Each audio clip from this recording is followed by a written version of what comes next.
In the past 3 decades in the U.S., the number of women who die from pregnancy-related complications has more than doubled. Over half of these deaths are preventable. Honey, are you okay? Black women are at the greatest risk. Don't ignore this. Let's call your doctor. But we have the power to change that story. I'm in serious pain. Come with me.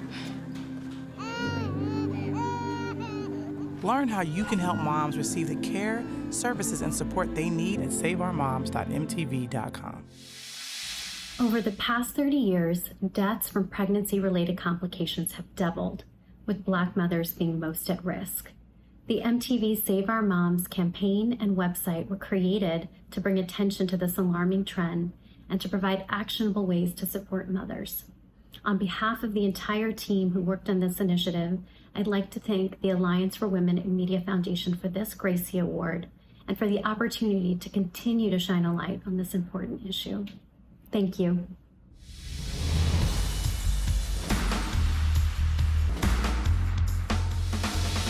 When I opened up about my mental health, there are so many positive influencers out there that promote the topic of mental health. You know, I think these issues around identity and mental health are intrinsically linked. It just depends on how intense the attack is of the anxiety. When you're talking about mental health or mental illness, is that it is in fact a journey.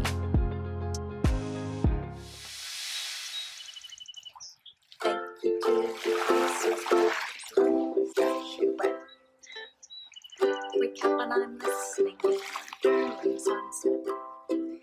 Stigmatizing mental health has always been a passion. And your Tom thought this was very in fashion.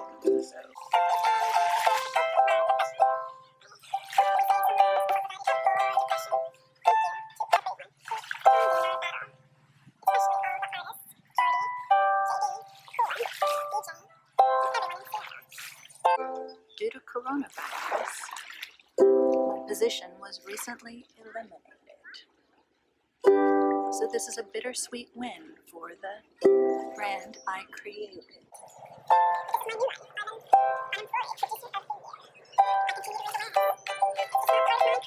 So to all the righteous babes in the Women in Media Foundation Alliance, sometimes you gotta act with just a little defiance. Cheers.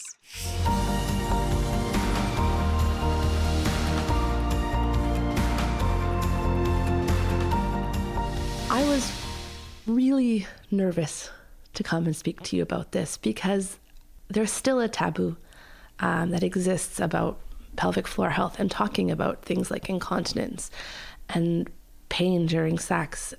And yet these are such normal things for so many women after giving birth. And so for me, I would say that we should talk about them more and more openly, and we shouldn't feel ashamed. It's nothing to be ashamed of. Hi from Quebec City. I wanted to say that I am deeply honored and grateful to receive this Gracie Award. Thank you very much for the recognition. Also to the Alliance for Women in Media Foundation for this. This report on the taboos surrounding pelvic floor health for women, especially postnatal women, is truly one of the defining reports of my career, and I am so grateful to have it recognized. I am so grateful for my producer, Jeff Goods, on this report. I truly share this award with him. Thank you to the CBC Doc Mentorship Project for making this possible. Also, Donna Dingwall, Dr. Brian Goldman, Ruby Buiza, and Sheena Goodyear from the White Coat Black Art team. Thank you for this. I look forward to seeing you all in 2021. In the meantime, stay healthy.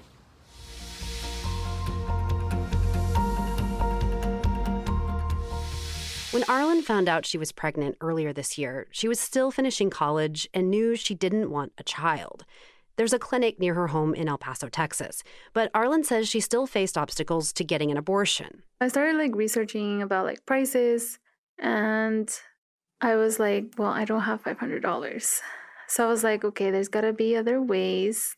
Arlen is in her 20s. She's asked us not to use her last name in order to protect her privacy. Hi, I'm Sarah McCammon, correspondent at NPR. Thanks so much to the Gracie Awards and the Alliance for Women in Media Foundation for honoring and valuing and uplifting women's work and women's voices. Thank you also to my editors at NPR and all of my colleagues there who've provided so much guidance and support in covering these issues and in editing this story and so many others. And most of all, I want to thank the women that I've talked to over the years covering reproductive rights at NPR, particularly the women in this story and so many others who have shared with me, told their stories during some of their most difficult and vulnerable moments. Thank you for your trust and thank you for your courage.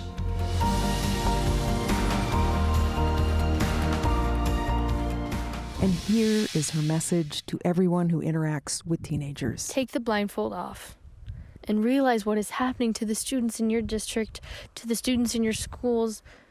Realize what is behind that fake smile.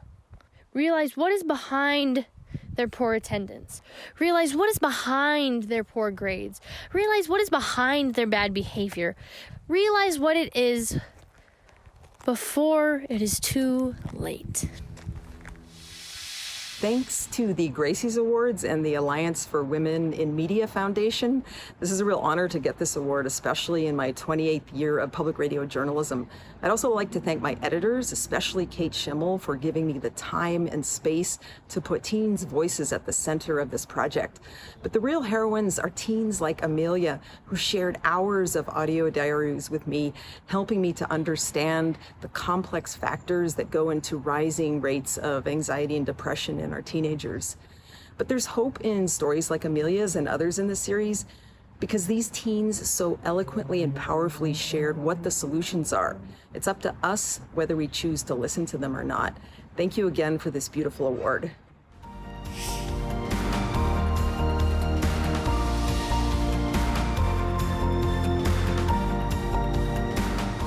I'm Deborah Wong in Seattle.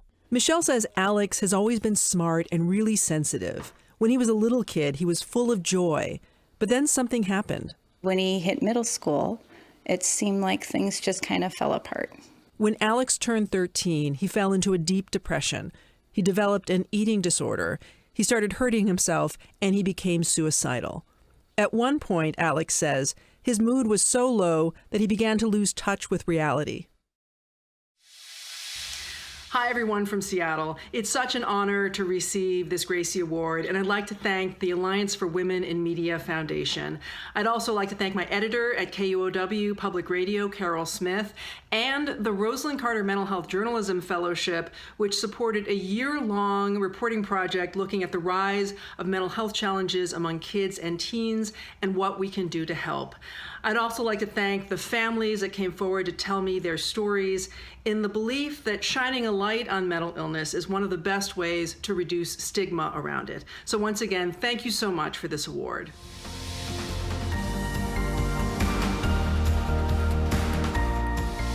It would take her 8 years to graduate from college and rob her of summer fun. My parents have a finished basement in their home, and I spent the entire summer in that basement just binging and purging back to back to back. Finally recovered, Kendall would unbelievably lose her best friend Katie to anorexia last year. Katie was only 30. She said over and over and over again, I want to live. I don't want to die. I want to fight. Hi, this is Jenny Glick. I'm talking to you from hopefully my COVID-free dining room in Baltimore, Maryland. Thank you so much. This is an incredible honor for this Gracie Award presented by the Alliance for Women in Media Foundation. And thank you to WTOP for giving me this opportunity to tell what, for me, was a really important story. Eating disorders continue to be life-threatening, and I really wanted to share the voices of this terrible disease in hopes of maybe stopping some of the blaming and shaming that continues against some of the victims. So thank you for this. This is a huge surprise, and thanks to the women that are continuing to tell really important, profound stories.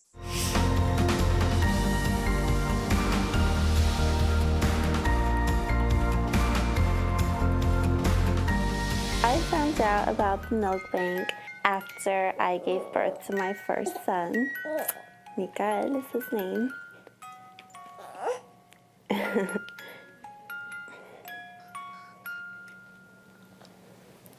Sorry. It's okay. Take your time. So he was stillborn at 42 weeks.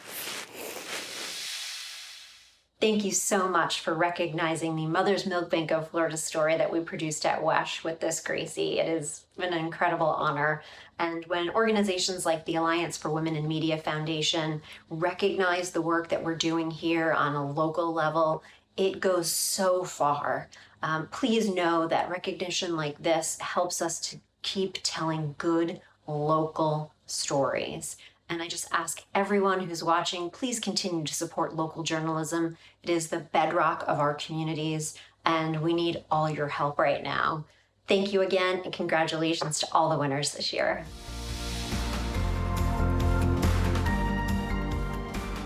Here we go. I'm in the changing room at Breast Health Network. For Breast Cancer Awareness Month, I agreed to have my first mammogram on Facebook Live. It's the internet. They've seen it all before. Yes, they have. Hey everyone. All right, so I was hoping for a routine little mammogram, and that's not how this went. So I have breast cancer, and I don't have a ton of answers yet. This has been hard and shocking. Thank you for this Gracie Award presented by the Alliance for Women in Media Foundation. I am so grateful to be recognized for documenting my breast cancer journey. And I do want to take just a moment to remind everyone how important it is to take charge of your own health. If you are over 40 or if you have any concerns, call and make an appointment for a mammogram today. That simple screening procedure can save your life. Or in my case, it made a huge difference in my medical outcome. Ladies, invest in your health. You're worth it.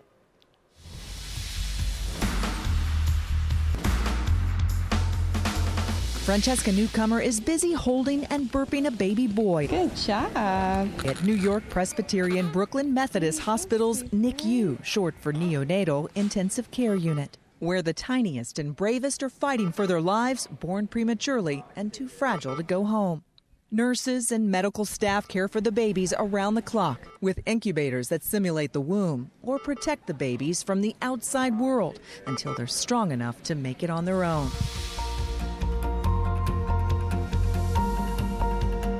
14-year-old Razel Febles doesn't want to hide her period anymore. Oh, you're on your period, but you're not really supposed to mention it. You're supposed to keep it a secret, and you kind of are ashamed for having it, which sucks because it's something so natural and so normal, and it happens to every woman. That's why we made this podcast, because we wanted to make it a normal subject. Exactly. And the fact that we're all very passionate about this topic and we're not just doing it just to win, but we want to do it to spread knowledge is really good, and I'm so happy. Thank you so much for this Gracie Award. It is a true honor.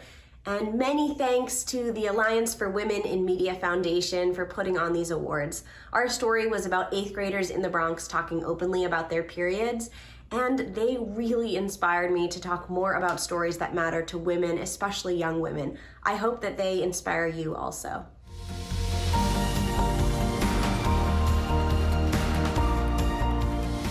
A couple of years later, Jim was looking at a blog on the stem cell industry when he saw an article about some problem stem cells that had made their way into the marketplace. And the name of the company stopped him cold. As soon as I saw Livian, I'm like, oh, crap. And then, of course, I knew it was gene tech, and I said, oh, crap. Jim believed the stem cells gene tech planned to make should never be used on people, and his worst fears had been realized. I was thrilled when I learned that Bad Batch was being recognized for investigative news by the Alliance for Women in Media Foundation. I'm so grateful for this. These are tough times in journalism, which makes your work all the more important. I'm also thankful to the whole team at Wondery for getting behind this very complex story from the beginning. And finally, thanks to everyone who listened and shared and was touched by this piece. You're the reason that all of us in this business will continue to do the work we do. Thank you.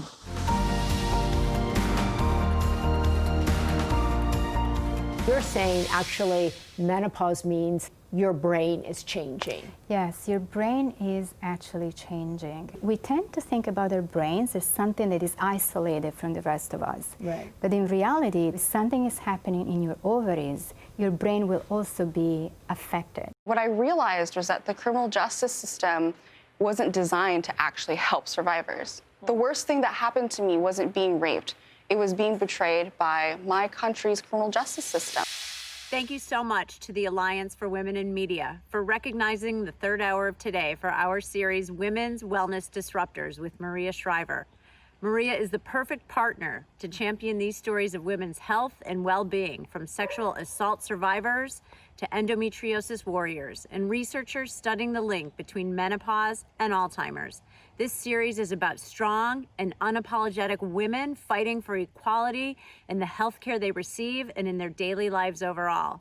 As women, we must boost each other up and walk arm in arm to make a difference. Thank you.